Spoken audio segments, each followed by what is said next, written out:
Hey guys, in this video we're going to be talking about multiplication with zeros on the end of numbers, so like multiples of 10 or hundreds or thousands, and the technique that you can use and tricks that you can use to make it a lot easier to work out.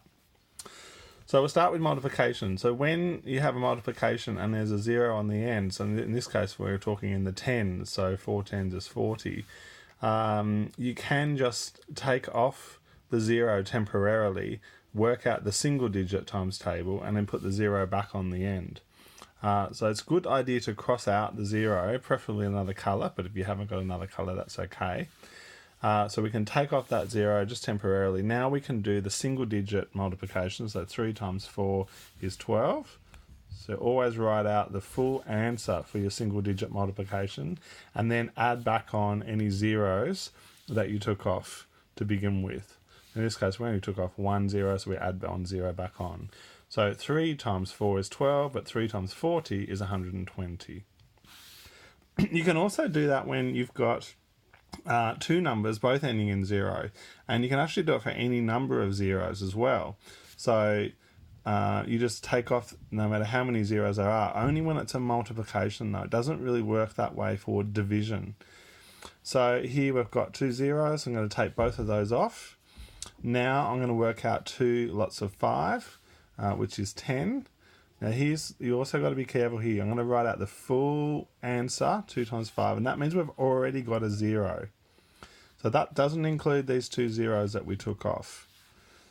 So we have 10, now we need to add those 2 zeros back on. And that's where it can be a bit tricky because it's 1,000, whereas you look at these two here, and you think, oh, okay, well, there's 2 zeros in the number, so it must be 2 zeros in the answer. But that's not the case this time, because 2 times 5 is 10, and that also has a 0 or ends in a 0 as well.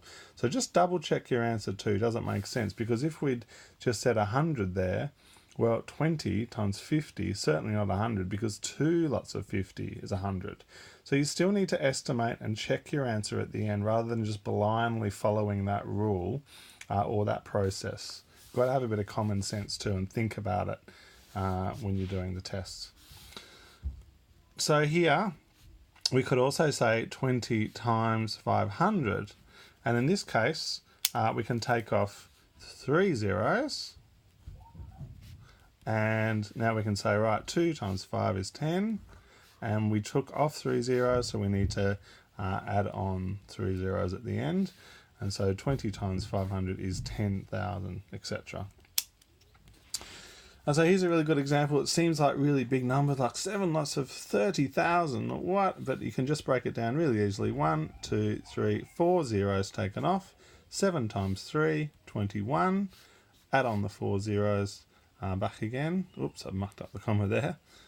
1, 2, 3, 4 zeros. So that answer is 210,000. So that's a technique that you can use. The next video will show you how to do it with division, but there's a little bit of a trick that you got to do where you don't always add on the zeros at the end. So I'll talk about that in the next video.